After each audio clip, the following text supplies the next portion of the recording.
Hey, what's going on, everybody? And welcome back to another episode of Legacy's Journey, where we talk about creating what outlives you. I'm your host, Cameron Williams, owner of Kinley Consulting, where we focus on strategic financial growth for marketing agencies so that they can live the dream life they deserve and not be a slave to their business through CFO services. So, today's guest. I've been waiting on this one for a long time. I've seen her speak live in action. Y'all have heard us and seen some of the different things we've done of shooting podcasts in Costa Rica, and she was there. Y'all, Kimberly Holmes in the building. She's here. Thank you so So much for having me, Cameron. no problem. Thank you for accepting because I know you're busy saving the world one marriage at a time. So, y'all, we're going to jump straight into it. Of course, can really tell people who you are, name of the business, who you serve, how you help. And we're going to jump into it because I know you have a ton of great stuff to share with us. Well, I'm excited to have the conversation. Yes, I have the honor of being the CEO of a company called Marriage Helper, and our mission is to save marriages. And we're on a mission to save 1 million marriages, and that's just the starting point. So I work with a great team, and we're able to fulfill an amazing mission. And I'm excited to talk to you and hopefully provide some insight and help for your listeners that they'll find valuable for their own relationships today. Yes. Okay. So let's go right there. You said you are trying to save marriages. So since a lot of times on our podcast, right, we're talking about, man, I'm doing great or I'm getting this momentum in the business. But a lot of times, like that's at the cost of something. And what I'm finding out is that's typically at the cost of family. So in your experience, because you said you're on track your goal is to help 1 million. So that means at this point, you've done at least several thousands, if not tens of thousands, if not 100,000. So like, what are some of those things that you see people struggle? So that way, because to be honest, right, especially us as men, sometimes we're like, no, we're good.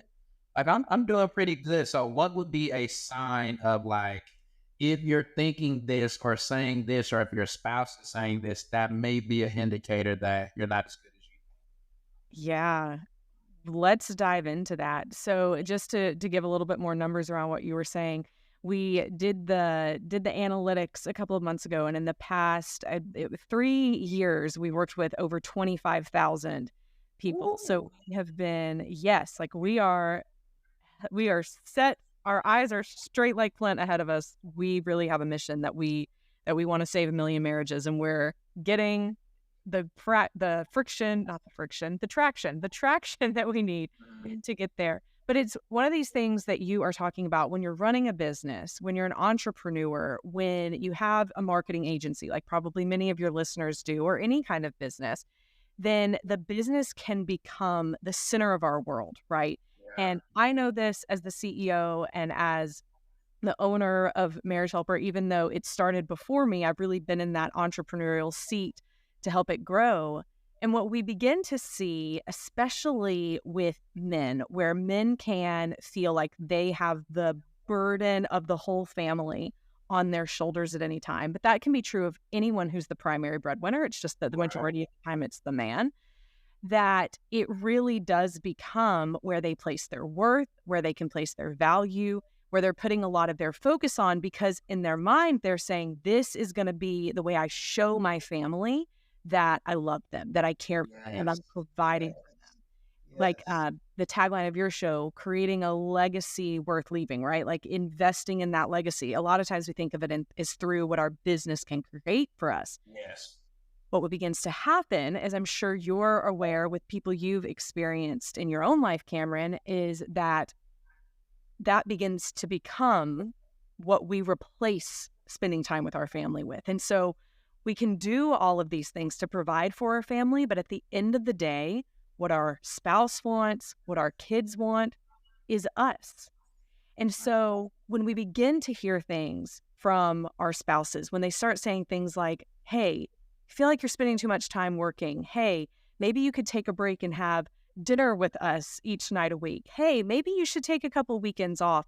Those are things that entrepreneurs can hear or business owners can hear and think that it's just more pressure, right? Like, I already am trying to make this business work. I have to spend time on my business. Why don't you just appreciate and accept that my my energy right now is going to growing the business. And it can become kind of a resistance point to us. But the reality of it is we can actually do much better at growing our business when we're able to take the time and devote it to our families, devote it to our spouse, because that's the support system that's actually going to give us the fuel that we need to invest in growing our business well.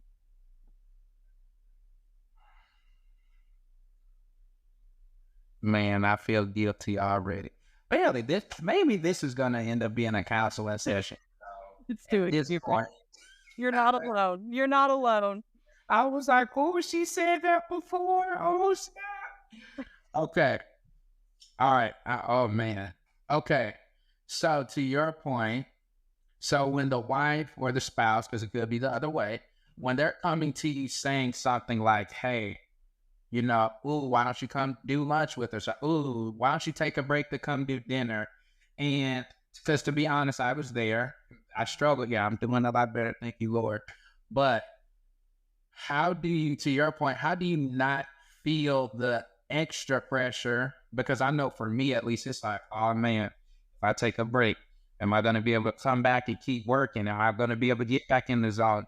Oh man, but I have to do these 3, 4, 5 other things. And I told myself I was going to do it today. And if not, then am I failing it? How do you, or what would you suggest we do to overcome that so that we still honor our spouses? Mm-hmm.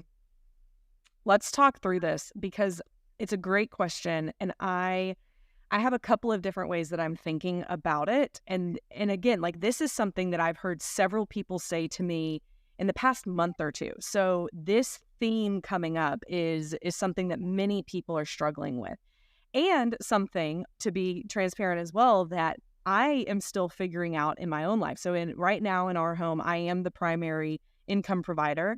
And you mentioned being in Costa Rica. So I really had to put my money where my mouth was in Costa Rica, because there was one morning. So my typical schedule is I'll wake up, like when I'm at home, I'll wake up, I'll do my workout, and then, come back in, spend time with the kids before they go to school, when school's in season and all of that, and then go to work and then come back home. I'm pretty good at disconnecting at night. But when we were in Costa Rica, I kept that same schedule. And after probably the third morning, my husband said to me, are you ever going to spend time with us? And I was like, I'm here working. I have to just give a speech. Like, this is how I mentally get prepared for this. And I realized that for me and for a lot of people, that moment when the initial reaction is to become defensive is the moment where the other person is speaking some truth that you probably don't want to actually address. And so my husband and I, after I got defensive, I calmed down and I said, you know what? You're right. Like, I am not being fully here and present. Let's talk about what this can look like. Let's talk about how I need to make sure that I have a clear head so that I'm able to, give my presentation and connect with people. But I also don't want to not spend time with the family. I don't want my kids to wake up and always ask, where's mom, and feel like she's never there. So let's talk about it. And so I believe that's a key here. And what I mean by that is the key is a lot of times, again, as entrepreneurs, like our job is to fix problems. Our job is to create plans, execute plans, fix problems, see success from it, and repeat, right? And we tend to want to bring that into our relationships as well, when actually what's better for the relationship is that in the example of, me and my husband being in Costa Rica, and I was trying to keep my same normal schedule, and he was feeling abandoned every morning like a single dad with the kids, then the better thing to do, instead of me trying to come up with a solution and execute it, is for us to have that conversation of, hey, let's put our expectations out there and understand, like, here's what I need, here's what you need. Now let's work together to compromise and meet in the middle.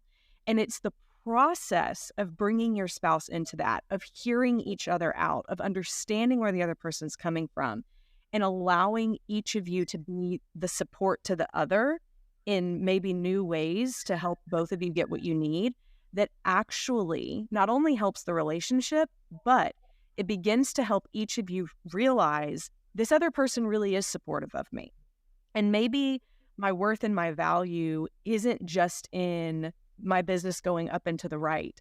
Maybe the worth of what I'm doing is here in the moments of being able to be present with my wife, with my husband, with my kids, right? Like that's really where the joy is and where the gold is of everything I'm doing. And because I feel more supported here and they understand what I need and I understand what they need and we're helping each other to get those needs met, then I'll be able to produce better in the time that I do allot to my business because it's coming from a place of support and love and not feeling like I'm having to produce in order to be supported and loved. That was a long answer with a lot of rambling, Cameron. So I hope any of that made sense. No, I'm literally, I got a note sheet now, so I'm just writing notes. So don't feel bad. Because what I got from that is you say first, like, don't be defensive, acknowledge what they're saying first. Yeah. And then instead of trying to solve the problem, try to think of it more as, okay, what's the compromise? What's the middle ground we can meet at? Because I know for me, a lot of times it's like, no, it's not like that. It's not like that, which you would probably say is not acknowledging our feelings. Right. And then you're trying to solve like, well, I'll just do this, this, and that problem solved versus, okay, trying to come to that meeting of the mind. So I think it was a great answer personally, because I've been there as well. Like I literally, just before we got on this call, for us, conference season is coming where it's a lot of marketing conferences. And of course, I always want to try to bring the family when I can, but I just found out for this big one, which is Funnel Hacking Live, my buddy's like, hey, this isn't like this other one you went to, even though it's at the same location. It's going to be back to back, nonstop. Like, don't even try to think about taking a bathroom break. And immediately my mind went to like, uh-oh, that means I'm not going to be able to go back and check on, Ari during the conference, or I can't come for an hour or two and help with the kids. So how would that make her feel? So I was like, let me immediately stop and say, hey, I just found this information out. I know you wanted to come, but I may not be as available as you would like. How do you want to play it? So this, as you said, is a constant or consistently growing area. And I think it changes so much just depending on the day and the circumstances. Mm-hmm. Mm-hmm. And I agree wholeheartedly. And at the risk of it sounding just very cliche, communication is important. I wouldn't go as far as to say that communication is the key to a great relationship. I believe it's a very important part of it. But more specifically, what I mean when I say that is communication about our expectations, communication about our core needs, communications about what we intend to happen or what we hope will happen, right? Not just the communication of the facts, but also the communication of the feeling, and allowing your spouse to be able to do the same back to you.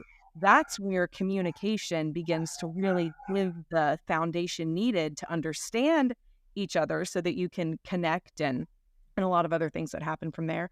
But when I try and solve a problem, like if my in the example I gave, my husband says like, hey, I want you to be here when we wake up so that we can spend time together. I could try and solve that problem a million different ways. But he might actually have, none of those ways might actually meet the need he has. And unless I'm really understanding why is that important to you? What is it you're trying to get from that? And we can connect there. I might do a bunch of things that end up making it worse, thinking that I'm solving it, and then just feeling more frustrated. Yes. Because we never connected on the core issue. Correct. We didn't address the core issue. And I think to your point, like you said, you just try to solve it. And I can come up with, like you said, a million different solutions. But if I didn't even understand or hear you correctly, then I'm not even addressing the real thing. This hit different when you gone through learning, growing through it. Okay. Oh man. All right, so let's keep going. Learning though, Cameron, no marriage is ever going to be perfect. No relationship is ever just not going to have its hurdles, right? And so just how can we be better tomorrow than we were today in showing up and in being there for our spouse? And you do it through trial and error, and you try not to have more errors than you do positive trials. Yes. Please, more wins than losses. That's right. More wins than losses. Yes. Okay. So in the effort of constantly growing and learning, what would you suggest is a tip or two that we could use to kind of get us to that core issue faster? Because I know sometimes I don't necessarily know the right thing to say, but I know I'm not supposed to solve Yeah. Yeah. Well, that's a bit of a loaded question because it depends on the health of your relationship as to how quick you can get to what those core issues are. So I'll give you a couple of examples of that. If you have a marriage where they don't communicate well, so you're whenever they do try and express their needs to each other, the other person meets them with defensiveness or with contempt or with criticism, just constantly saying, you shouldn't feel that way. Why do you feel that way? Get over it. Figure it out, right? So if I had said to Rob in Costa Rica, like, this is what I do, you're going to have to figure the rest of it out. Like, I'm here for a reason. I'm here for a purpose. You can figure out the rest of the morning because I need to do this. That would completely shut him down. He is not going to feel great about me. One of the ways that we say it at Marriage Helper is that the key to a healthy relationship is to evoke emotions within other people that they enjoy feeling. So if I'm not... it. Wait. You gotta say that again. Say that again. One of the keys is to Evoke emotions within other people that they enjoy feeling. And this isn't based on my intention, but on their perception. So if I said that to my husband, of course, like, figure it out, I'm going to do whatever I want to do, is that evoking an emotion within him that he enjoys feeling? No, that's an argument right there. Right. Like, you're not, he would probably feel unheard, disrespected, unliked, unloved, several different things. But I could say, well, hey, like, I didn't intend for you to feel that way, but it doesn't matter what my intention was. It matters what his perception was. And until I take that seriously and actually begin to change my behavior based on how he feels, not how I intended him to feel, but on how he feels, we're going to keep going in that downward spiral and evoking negative emotions within each other. So evoking emotions within the other person that they don't enjoy feeling, which in Marriage Helper we call a push behavior, because it's something that pushes the other person away. Whereas these emotions that evoke positive, or these behaviors that evoke positive emotions, are these pull behaviors. When we do them, it pulls the other person towards us because they want to be around us. So then, okay, wait. It doesn't matter my intention. It matters how they feel. But what if the feeling, and this is probably why I get in trouble, so I'm going to preface that. But what if you feel like their feeling is incorrect or wrong from the perspective of, like, I wasn't even trying to take it there. So the fact that you're feeling that, that's on you. You took it there, or you allowed something to play in your mind for you to get that offended or deep, because that wasn't even my intention. I wasn't even trying to disrespect or be dishonoring to you. Sure. Like, they took it to a next level. And a lot of that is going to occur. So I'm going to answer that, but I'm going to give a little bit of why that tends to happen. A lot of that is going to happen based on previous experiences. So people tend to rise to a level of anger or offense or some of those negative emotions based on previous experiences that they've had that have been very hurtful to them and sometimes traumatic to them. So people might have a reaction to something that is way above and beyond what an observer would say is called for in the circumstance, but it's a little bit of a light bulb moment to say, hey, like, there is something deeper under that. And so let's explore what's deeper under that that's leading this storyline, the storyline in their mind to be that way. So an example of that could be, so as a woman, and as a woman living in the South, and you're probably aware of this, and I wonder if this has ever happened to your wife and she said anything about it. But one of the things that grates on my nerves is when people who don't know me call me things like honey or sweetie or something like that, especially if it's like an older man, not like a grandfather, but like a Somebody man, who was older. yeah. And I'm like, I don't appreciate that, right? Like, it's not, I would rather you just address me by my name or whatever. Man. And so someone could look at me and say, or the other one that I'll say here is, when men in public, like random times, like checking out at the grocery store or whatever, and they'll say, you should smile.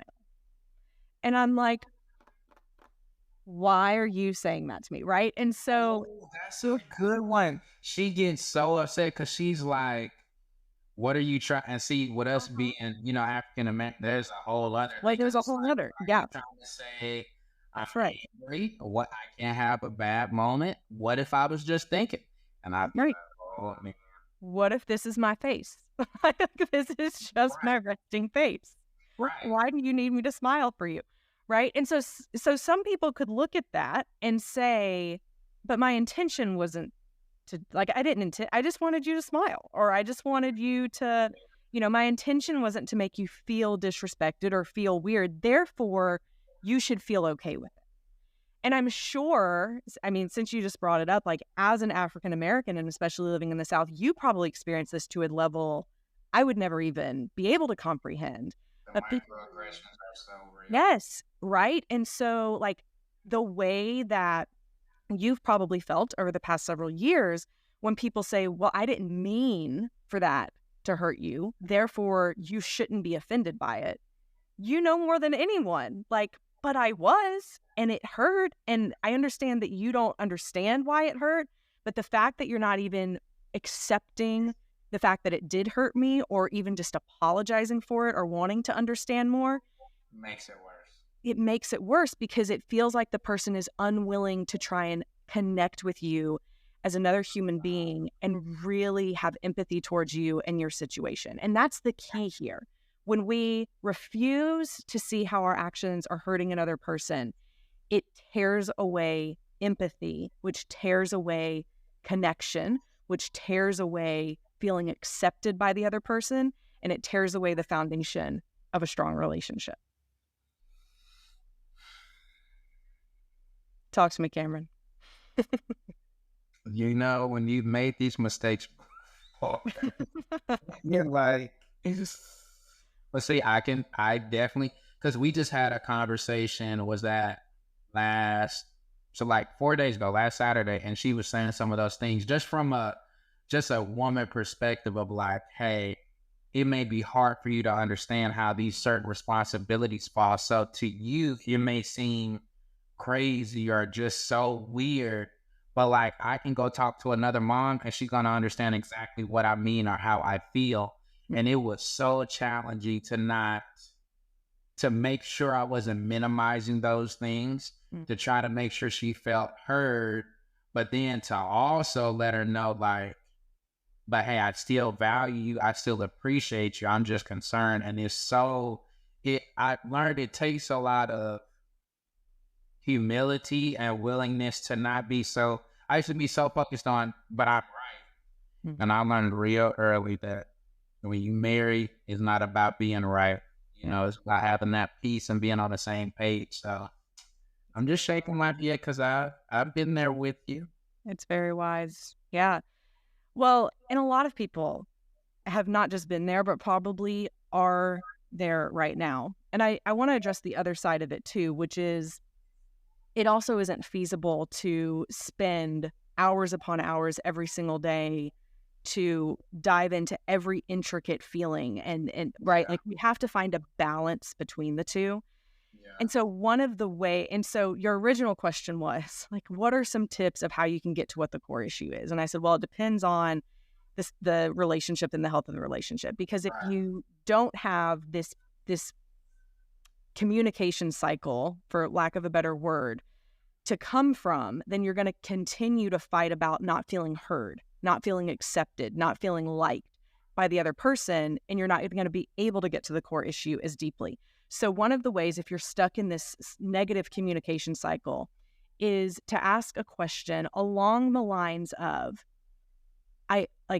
after you've asked, how is that making you feel? And you feel like you have some understanding of what they're feeling. Then the next question would be, So what is it that needs to happen for you to feel loved and accepted and seen in this capacity, in this situation? Like, what is the action or behavior? What's the outcome that you're needing for things to be better? And then that gives you a starting point of where to begin to compromise to help make that happen. Because sometimes someone might say something like, I need to go on a week-long cruise with me and alone, right? Like you take the kids for a week. I need to go and be completely by myself. And we might say, okay, like I understand the heart behind that, but that's not practical right now for so right. So let's talk about the core issue under that. Like, and you might have to do some digging, like, but why that? What's the real thing? And it may come down to something you're able to actually begin to compromise on, which looks like, I need some time, and I'm speaking from what a stay-at-home mom might say. Like, I need some time that's just for me during the week because I am overwhelmed during the week as I'm trying to support you running the business. Let's work on trying to find a way to make that happen. And then that's where you begin to compromise. So you begin to look at what both of you can do and how you can both be flexible in making that happen. But because you're working on trying to get that to happen together, number one, you're both bought into it. And as leaders, we know like that's a key part of something happening. You got to get people to buy into it and they need to be a part of the Right. And then number two, like you've just shown your marriage that you can work through hard things. So the next time a hard thing comes up, you have a baseline of how you can work through it again, and it gives you something to build on top of. I like that because that was another thing. It was like, talking about threshold, like, hey, I'm doing my part. I'm supporting you. I try to be available. I know you have to be on the calls and things like that. So I realize I have to take the kids, but hey, I do have a threshold. Yeah. And I need you to recognize the fact that I have a threshold. And that's not to diminish any threshold you may have as the provider. But like you said, it's so challenging trying to figure out like what is practical that still honors you. Because like in your case, I can't even imagine if she said, I need a 1 week cruise vacation. No kids, nobody. It'd be like, you wouldn't have any idea. like, oh no, I need to leave now, Kim. So, yeah, but okay, I like how you said that. At least okay, really, you're trying to say you need time. How do we work backwards to find something that's reasonable, that's honoring, that makes you feel loved and appreciated without making you feel slighted, etc. So that's it. That is solid. And I like the way you said it too. I like how you said, this is my threshold. And it's not in any way trying to diminish your threshold. Like we both have needs and we're not trying to take the other person's needs from them. We're trying to figure out how we can both get those needs met, realizing flexibility has to happen in the middle. So there might be some compromise in different seasons or, whether it's the amount of time that you do get to yourself as an example or whatever during different seasons of life. But if you still realize what each person's core needs are, and you're both willing to try and make that happen, it just further builds trust in the relationship. Do you have like suggested things to offer? Because like, if they're like me and not a creative, see, I'd be like, oh, well, maybe she'd want to go to the spa, for example. But that may not be to the same degree that she's talking about. Like, would you suggest maybe like a solo trip for her overnight at a hotel somewhere? Or do you think there are boundaries or limits, or try not to set it that? Like, what would you suggest for something? And I know everybody's different preferences, but just in the general sense, I would look at these 3, 4, 5 things as good starting points to maybe help the spouse meet that need. Well, honestly, Cameron, the first thing I would say is ask the other person, what is it you would like? Like, let's talk about a break. That's what I'm gonna be my wife. Like she would say, a break. A break. I'd be like, well, what does that mean? What would she say if you asked that? She would say, I mean, I just feel like I'm at my threshold, I'm at my max, and I just need some time to myself to like recharge. Well, what does that mean? Hmm. I don't know. I just know I need time to myself so I can get myself together because I need to be the best version of me to be able to serve everybody else. Hmm. Hmm. Okay. So if someone is struggling with specifics, like here's what I need, not just the theory of what I need, but like this is the specific thing, the behavior that I need to happen, or the thing that I need to happen for me, then yeah, I mean, maybe I believe it would be appropriate to start with some suggestions as questions like, okay, so I want to help you do this. And I think that if, because you said this earlier, men, well, you said this and someone said this yesterday, and so I might be blending the two things you said, but men like to come in and try and problem solve, and that can irritate women at times because sometimes we just want to vent. And so a good way to preface that is, hey, like, is it okay if now I present some options and ideas, or do you just want to keep venting? Because I do want to help you, like, I do want to help us make this happen. But if what you're needing right now is just a listening ear, then I'm all ears and I'm here for you. So kind of ask for permission. But once you ask for that permission, she's like, yeah, let's talk about what it could look like. Okay, great. Is this something you need on, like, does this look like something you'd want every day? Do you need an hour a day to go do something, or like an afternoon every weekend? Or are you wanting like a whole weekend every quarter? What do you think would really help you to recharge? Or at least where could we start? And then just, I mean, the gold is in the conversation.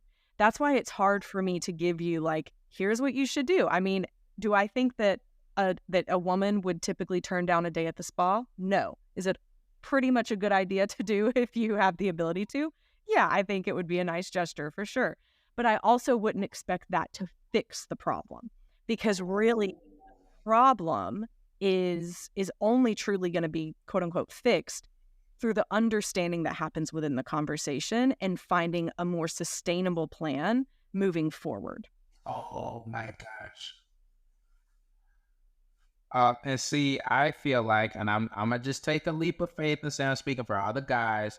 See, we think, okay, I paid for you to go to the spa for 3 hours. I'm thinking that fixes it. And to your point, that didn't fix it. Oh No, it man, didn't. but I really be like, why are you upset? You just went to the spa. Like I thought we were good. I thought we were good. What happened? Yeah, I mean, marriage is different than, our companies, but I'm going to give an example that I believe everyone listening to this would understand, because a lot of people are typically better at running their companies than not running their marriage, but their marriage.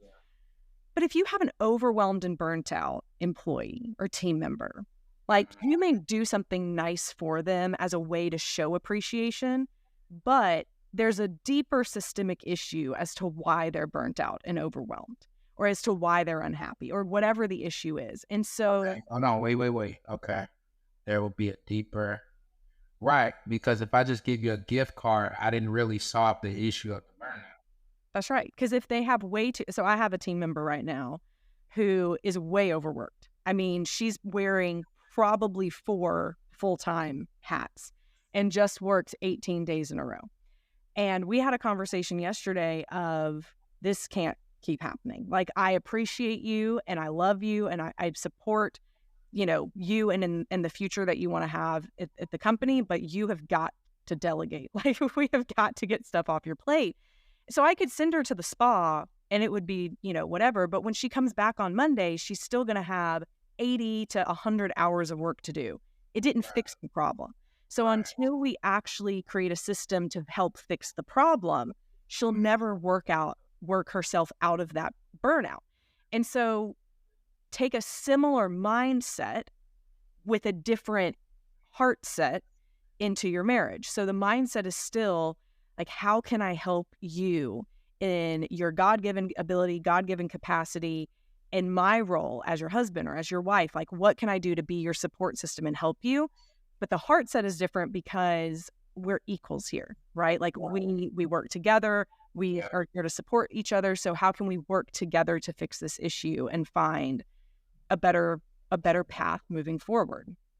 And it doesn't just have to be from the stay-at-home mom who's overwhelmed. I mean, this is just as applicable for the stay-at-home mom and how she's going to approach her husband that she feels works too much, or just as applicable for the couple who feels like they don't understand or know each other anymore because they haven't really done life together in several years because the kids are tearing them apart or because work is tearing them apart and they're living two separate parallel lives and they don't really know the other person that they're sleeping in bed beside. These same principles apply on how you can begin to foster conversation and figure out a solution to make it better. Okay, so now you brought up the kids, so we gotta go there. So it took me a while to learn or fully understand that family time is not the same as boo time. Because I used to get like, oh, we actually say, oh, we have to go on a date, and I'm like, we all just went to the movie. She's like, nah, no sir, that was a family date, a Yeah. family time. That's not the same as me and you solo get super fancy and going out as adults time. So, how do you feel like, I don't know if you want to say we can incorporate our kids just into that overall flow, or what do you think may be the best way to balance that? Because, like you saw it in Costa Rica, like plenty of people brought their kids. Yeah. Um, so how do we make it to where everybody, including the kids, now feel happy, heard, honored, etc.? The first thing that I'm going to say in regards to this is that the best thing that kids can see inside of their family is a strong marriage. So you have to, and I'm not saying you, Cameron, specifically. I know it's okay. Literally you. The men here, it's okay. We have to really invest in our marriage first, and the kids come second. Now, that doesn't mean the kids aren't important, because of course they are. Like, we love our kids and we want to do what's best for our kids. It's why we do a lot of the things we do in our business and in many things in life. But when we neglect that marriage relationship, it's actually hurting the strength of the family, which is going to flow down to the kids. So all of that to say, I would start with the marriage. So start first with, when are the date nights? What are we going to do on the date nights? Let's make sure that we find a rhythm and a volume and a cadence that works well for us. And maybe that's every week, maybe it's every other week, maybe whatever it is for each person. It's not necessarily as much in the how often you do date nights as much as it's in, do you and your spouse feel intimate and connected and like you're getting enough alone time? And that's going to be different for every couple depending on everything. And then from there, it would flow into, all right, now how can we make sure that we are including the kids in our time, our family time, our quantity time? One of the things that we know from the research that's been done on strong families is that it's not just about quality time that kids have with their parents. It's also about quantity time. The more time that kids have with their parents, the stronger the family unit is. So the pancake, you were saying this, I think before we started, before you started, you were telling me about how your family does pancake day every Saturday. Yes. And I love that. Because another part of what makes strong families strong is to have rituals to look forward to. And that's something that keeps families coming back together, even when circumstances in life are difficult. So no matter what's happening for you and your family, as long as you're not in Costa Rica, you're having those pancake days. And so when school is hard for the kids one day or whatever it might be, at least they in their mind can think, but I know I'm going to have this time that I get to come back to and just kind of reset and be with people who love me on a weekly basis, on a monthly basis, whatever that is. And so I love how that's something that you've incorporated, because rituals are so important for strong families. Yeah, and I think we did it by accident. But to your point, like even Fridays now, oh, Daddy, do we have fruit for the pancakes tomorrow? Do you know what we're gonna put in? We may need to stop by the store. So I found that does help. What are some of your favorite things that you do with your family that you would say that you guys look forward to? So we have mine are a bit more macro than your so what I mean by that is like I when you said that I thought we don't have something we do on a weekly basis. We have more of like things that happen in life and we celebrate. So I'm thinking about one of the rituals I had growing up. Every first day of school, my dad would take me, and when he would take me to Starbucks, or if I was younger, like McDonald's or something first, and I would get like breakfast that day. And it was always such a big deal because my dad he traveled a lot. He was the primary income provider. And so for him to take me to school was a big deal. So my kids are starting school on Friday. And so I'm taking them to school that day. When I pick them up, like we're doing ice cream. We're starting to do a family movie night every Friday, but also with like sleeping, like making a tent and sleeping down in the thing. So we're still seeing how the kids are liking that, but that's something that they've started enjoying, and we like pick a movie and have popcorn and pizza and things like that. But then we also try and do trips. So one of the things that you'll begin to see is most families have rituals that are based on rituals that they grew up with. So for me growing up, because my dad did travel a lot and didn't always get to take us with him, then we would like when he could take us with us could take us with him, that was a big deal. And so what I grew to love was traveling with my parents. And so my husband and I now have made that our goal of like every year we're going to do a really big trip with the kids. So this year it was Costa Rica. And so we stayed there for 2 weeks. But then like at fall and winter, springtime, so for their fall break and for their spring break, we always go somewhere together as a family. And we try and do something fun there. And then every February 6th, we have our family anniversary because both of my kids are adopted and they're siblings. So they were adopted together. And the day we became a family was February 6th. And so every we go and we do something fun as a family. So like we did Disney World one year, we did Chattanooga one year. So we just try and go and do something. So for us, it's more just because of like how we grew up and things like that. It's more experience based, but we need to have more of the like pancake day on Saturday. I may just steal that one, Cameron, because I really like You can steal that one. Another one that I messed around and created was Moe's on Sundays. Moe's, the Mexican place. Yeah, because what happened is, so we tried to start this vegan thing in January. So one of the few places that I knew I could get something that was already ready to go and good was Moe's. So I found out that Sundays kids eat free. So we would go and I get my food and then they like theirs. So literally the minute we get out of church, you get in the car. All right, Daddy, so we ready to go to Moe's? I'm like, we haven't even pulled out the church parking lot. I'm just saying that it's so good. It's so yummy. It's just so tasty. And now they're trying to rank the different modes. Like they know there's one by the house, there's one by the church. Oh, we like the one by the house. I'm just like, what did I start? But to your point, I think it's that creation. And I mean, we do things like Saturday's family cleanup day. So I'm really trying to drill in them like, let's get up, knock out the cleaning for the week. Maybe we slack, got tired. Let's do that first. By the time we finish that, we hit pancake day, then it's kind of free time. So I do like how you said it can be something different, but it's just the ability to do it. Now, what I didn't know that she said, I thought it was quality that mattered. I didn't know it's quality and quantity. And quantity. Yes. And quantity. Because if you think about it, I mean, so many people could do the whole, well, I'm going to work 6 days a week, but if I just have 3 good quality time hours on Sunday with the kids, then I get to check my box and, I can move forward. And that's just not the case. It's also being able to sit down for a family meal together in the evenings, asking your kids and your spouse, how was your day? Like, what's going on with your life? It's the consistent presence of the parents in the kids' life throughout a week, a month, a year that led to a strong family, more than just how great the quality was 2 to 3 hours a week. I can probably improve on that. I don't know. Pancake day is pretty good. Cleanup time, pancake day. And also don't forget, I mean, the rituals of just bedtime, if there's a specific bedtime. Oh, okay, yeah.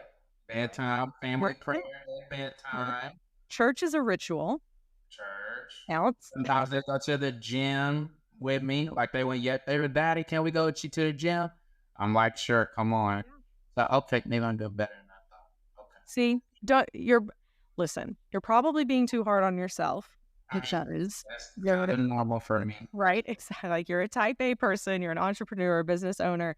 But the other part of it is like, I heard someone on Instagram say this yesterday. If there's an area that you feel frustrated about in your life, it's probably because you have higher expectations of yourself than other people do of themselves. So this is actually like, let's reframe it for a minute to you're not doing a bad job, Cameron.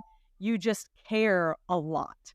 And this is your way of like wanting to make sure that you're being the best that you can. Is there always room for improvement? Sure. But are you failing because you feel frustrated? Absolutely not. You feeling frustrated is actually a sign that you're actually doing a lot of things right. Yeah, and I guess that's why I like the marriage questions, because I'm just like, I want to be the best husband possible, especially like in my family, like there's a lot of divorce. You know, a lot of people been married 2-3 times, and I'm like, I don't want to come anywhere close to that. So I don't care. I want to do what I have to do to ensure that I'm putting my best foot forward to make this thing work. But okay. All right, last 2 questions, and these are 2 of our, for whatever reason, most popular ones. So first question, what are 2 or 3 things that you would say contribute to your success being a mom, business owner, and happy wife? Or maybe we should just keep it to business, because that I could. You were like, oh. This is a loaded question.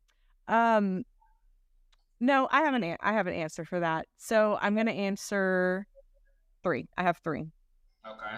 So the first one I would say is my mother has been an amazing example to me.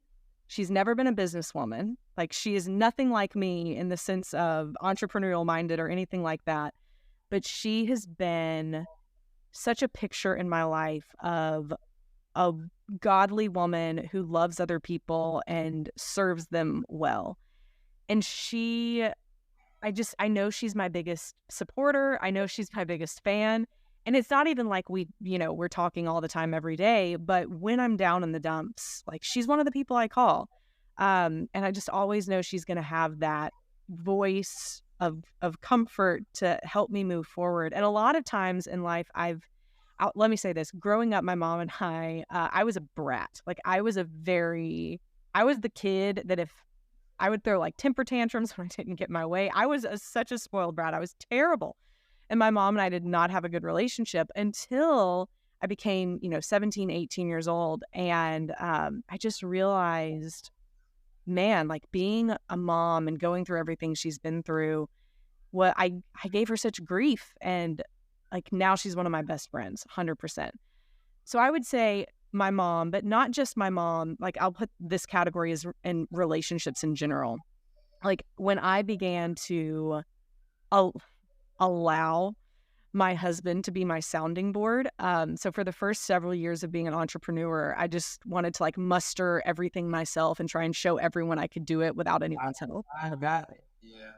Yeah, no. And when I finally realized that my husband's actually a really amazing sounding board and has a lot of great insight into things and ways to think about it that I'm not thinking about, he's become one of my most trusted advisors, including how I'm wrong in situations. And he's one of the only people who can truly see that because I process everything I'm thinking and feeling to him, the good, the bad, and the ugly. So I've given him the permission to call me out. Right. So relationships in general, I would say is the first one I'll mention. The second one that I would say has led to me being able to do what I do is I really am kind of anal about my morning habit. So I'm really wanting to fill myself with scripture, with prayer, like with positive things first thing in the morning. Yeah. And then get my mind right for the rest of the day so that I can show up for the people that are needing me and expecting me to lead them, whether that's with my kids or at work on a day-to-day basis. So my morning habit is also crucial to me. And then my third one is, I'm going to be real, one I actually wish I could say. So this is not one that I'm saying has led me to be successful. It's the one I want to work on. And it's my biggest weakness is being a person of prayer. I am just said you were praying and doing scripture. I'm doing scripture. I didn't say pray. I said I'm filling myself with scripture and good things. But I am historically terrible at remembering to pray. I will vent about it. I will complain about it. I will cry about it. I will tell my husband about it. And then after all of that, I'll be like, oh, maybe I should pray about it. That's fair. That's fair. Those are great answers. All right. Last question.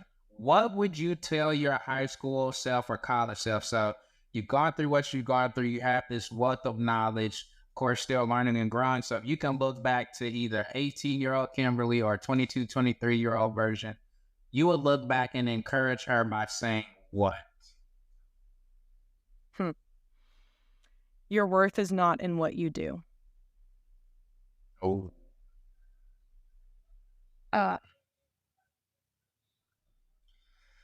Well, I don't think you can say it better than that. All right. Well, I know you're busy. You got to go keep saving the world, but I am so thankful that you came here.